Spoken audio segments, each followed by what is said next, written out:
From a very moody island. It's about 8 degrees colder today than it was yesterday, and all night non-stop ferocious thunder, lightning, and we're up in the mountains here, and a few times it was so bad that the electricity actually went out, so TV off, the lights off, everything. Forecast not great today, but that doesn't matter because yesterday we got to experience the blue sky, so today will be very different on the weather front. The plan. We are first of all going to go for a quick bit of breakfast, I think, if I'm right, looking at Google Maps, in the town of Donegal. After that, there's an island called, apologies for my pronunciation, I think it's Achill Island. Population 2,500 people, 3.5 hours south from here on the Wild Atlantic Way. And it looks like a fascinating place which used to have a decent population but had a huge amount of people leaving, mass exodus during the famine a couple of 100 years ago. So we're going to head down there. It looks like they've got some great beaches as well, and importantly, it's an island that's connected to the mainland with a bridge, so we can seamlessly drive over to the island. As is always the case, so much of the time our plans don't end up working out, and because it's all so beautiful, the coast of the Wild Atlantic Way, I honestly don't know if we're going to make it to the island, but at least that's our aim for the night. We've already booked accommodation. Being chased by a dog.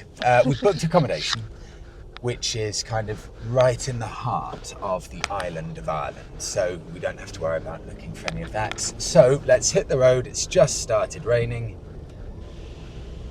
But it's very atmospheric, isn't it? Yeah. I mean, this is Ireland. This is what you expect. It kind of adds to it, the moodiness. I do really like it. First things first, though. Coffee. Bite to it.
it's blowing a gale. Welcome.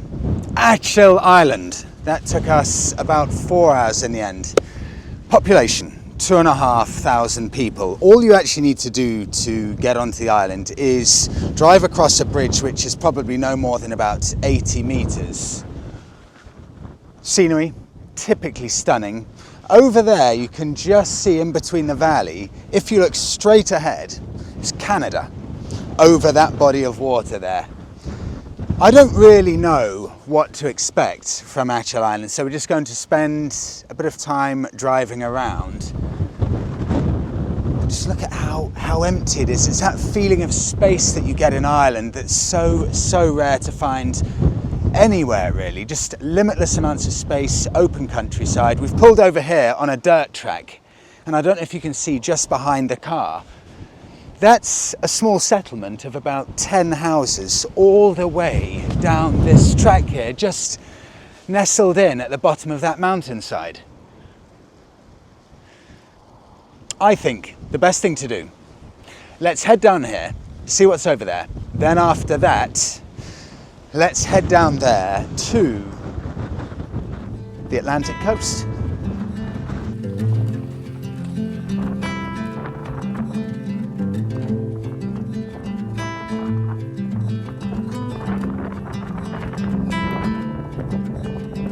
Close your eyes, hear the voice within, calling.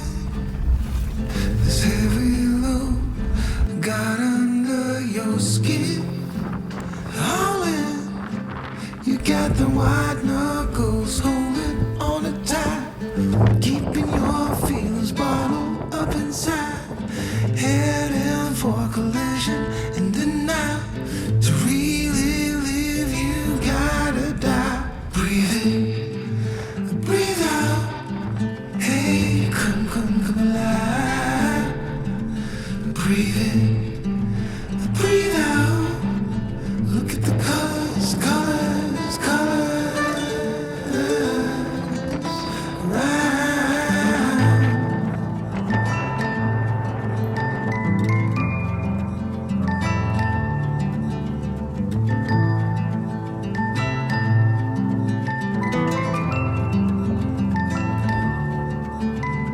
Moments pass, make this one count.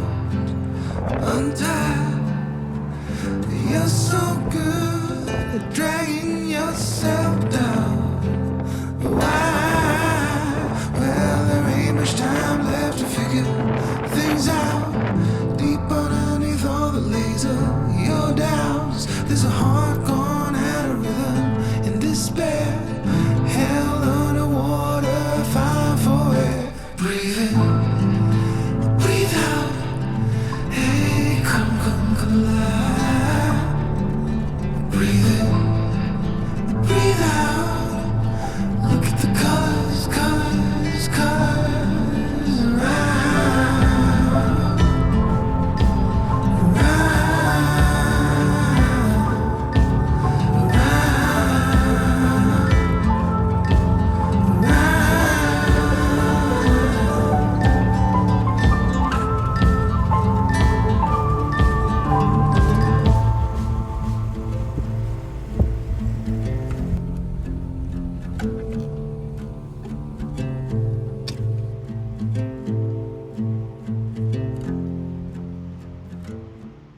Keene Beach, almost at the most westerly point of the entire island of Achill.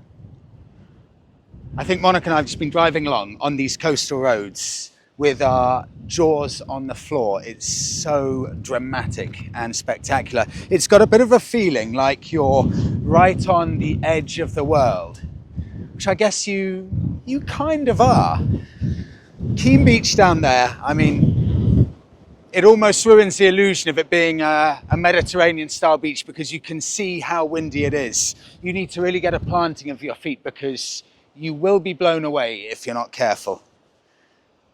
You know another brilliant thing about Ireland? These car parks, here, here and here. For one, none of them are more than about 25% full. But secondly, you don't pay for any car parks here. We haven't seen any parking attendants, any car parking fees anywhere. You can just pull up, park anywhere you like. If you see an off-road track, you can just drive up it if you fancy to do a bit of off-road exploring. Everywhere's open, everywhere's empty. It feels like a proper exploration holiday, and I'm gonna run back in the Jeep because I am gonna be blown off this cliff.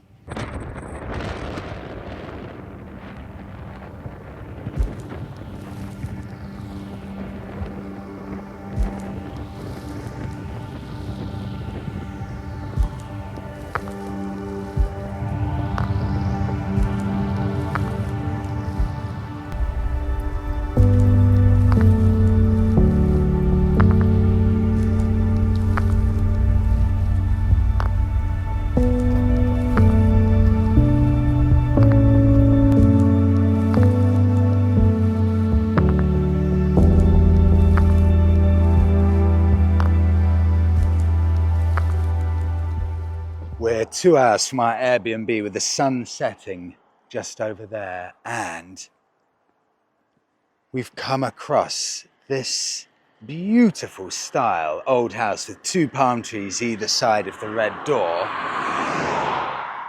And it looks like a drug dealer's mansion from the 1960s or 70s. Starting with a 1980s Mercedes right in the middle, and then an old Singer for sale, an old Triumph Stag also for sale, Peugeot parked up in the corner, an old 1980s camper. Just take a look at how stunning that house is as well, and I can see just through a gap in the fence that looks like another old Triumph. I think, just peering through. Incredible. Days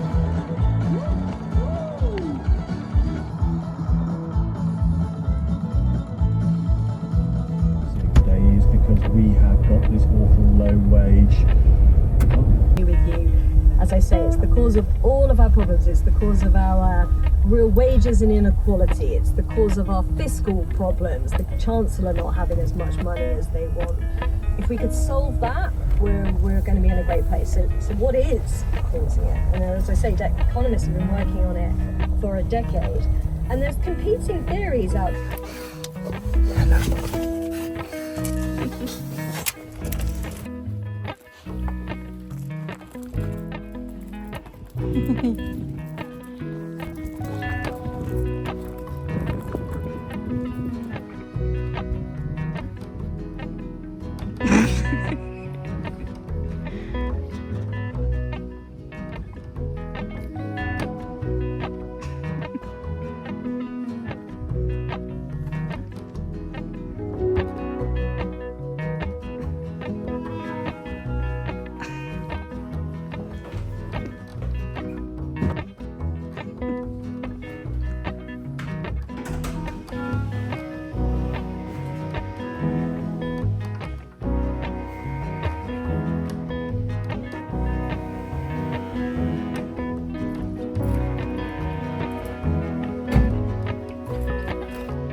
Welcome to the middle of Ireland.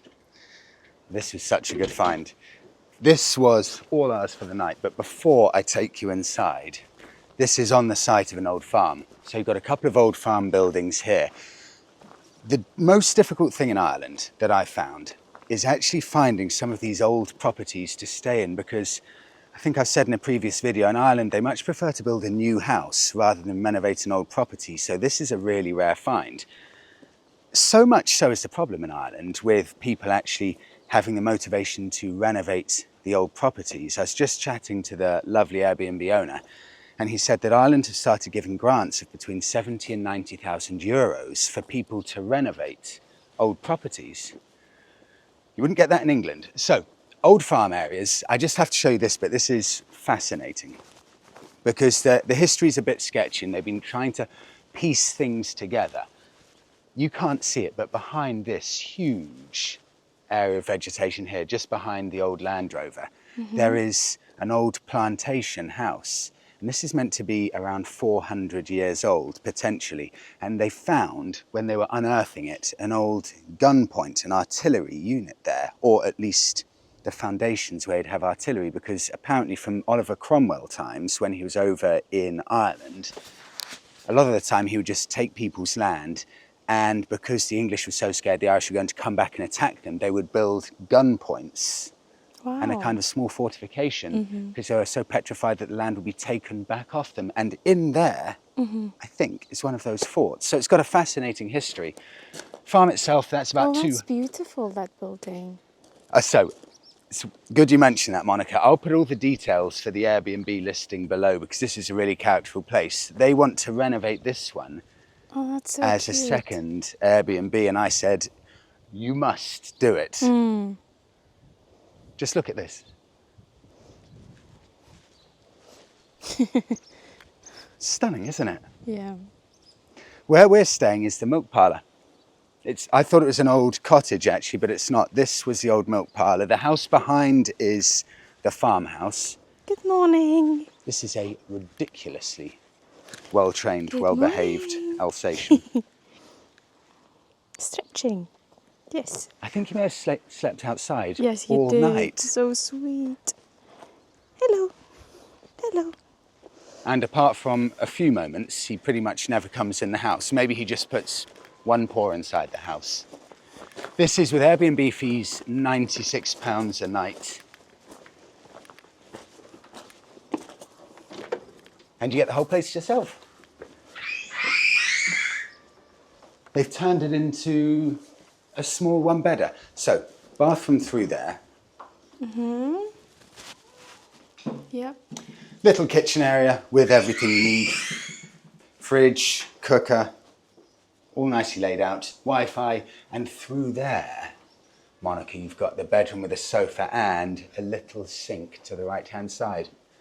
But dual aspect. So you get to look out onto farm that side, and behind you, if you come this side, I'll show you here, you have the garden. Peer out there, you'll see two things. I thought these were barbecues, the stone-built areas there. But I was talking to the owner.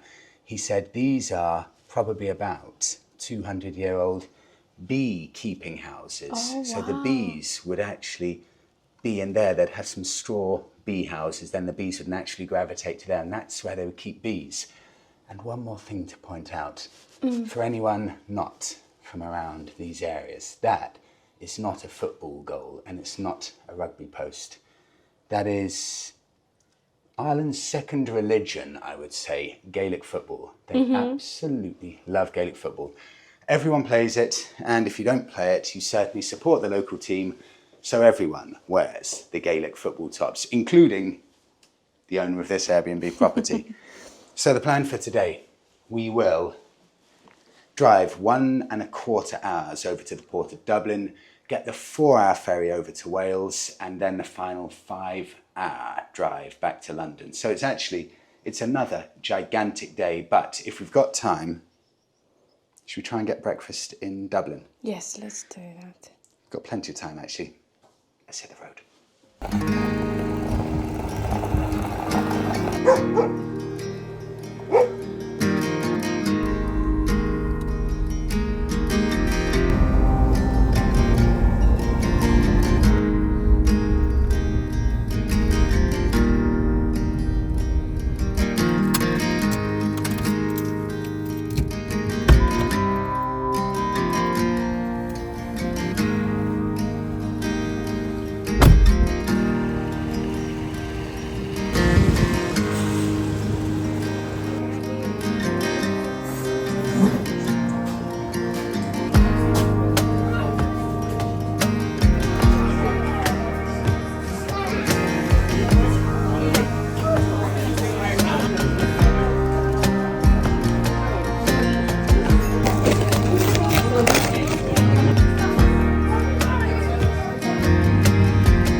made it to the port of Dublin. This is slightly more expensive than the one from Northern Ireland, so £215 for our crossing. And our total trip, by the time we get back over to London, it will be 1,600 miles. Wow. And do you realise, Monica? We'll have done, of course, England, where we left from, Scotland, to Northern Ireland, to the Republic of Ireland, and back through Wales. So we'll have done 5 countries over 6 days. I feel like I haven't seen much of Scotland, so I want to go back. Yeah, I know. Scotland, I think, is equally as magical Yeah. as the Republic of Ireland. Both Monica and I, and Northern Ireland, but both Monica and I were chatting as we got here. This Irish road trip has hugely exceeded our expectations. Just like for Monica, for me, this is the first time I've ever really done a proper road trip of any size through Ireland, and it genuinely is a breathtakingly unspoilt country. I know why. I know why Ireland isn't the top travel destination for people to go on summer holidays. Number one, it is really expensive. You know, if you want to get to Ireland, you're looking at a £320 round trip just from the UK. And couple that, it takes a long time to get here and it costs a lot. But also when you get here, the weather's so insanely changeable. You could easily come over for summer and have probably the full week of rain and clouds and gale force winds just getting pummeled by that Atlantic wind. But what you get is unlimited beautiful scenery as far as the eye can see. I mean, it just feels like you can pick your spot and go wherever you want to go. It feels like you've got the whole country to yourself. It's a very special place. And then coupled with that, you get all of that beautiful traditional Irish culture. Everywhere you go, every pub you stop in, every Airbnb you stay at, you really feel that culture with some of the friendliest people that we've ever met in our lives. To a person, incredibly hospitable. I think I mentioned, but 1,600 miles in total over 6 days, and it has felt like a proper adventure. So thank you so much, everyone, for coming along with us. Oh, and the Jeep's been perfect as well. Just in case anyone wanted to know, it's been the perfect adventure vehicle. Yes, it's drunk through the fuel. And we have spent more than I care to think about on petrol, but every single euro, totally worth it. So thanks all, everyone, for coming along.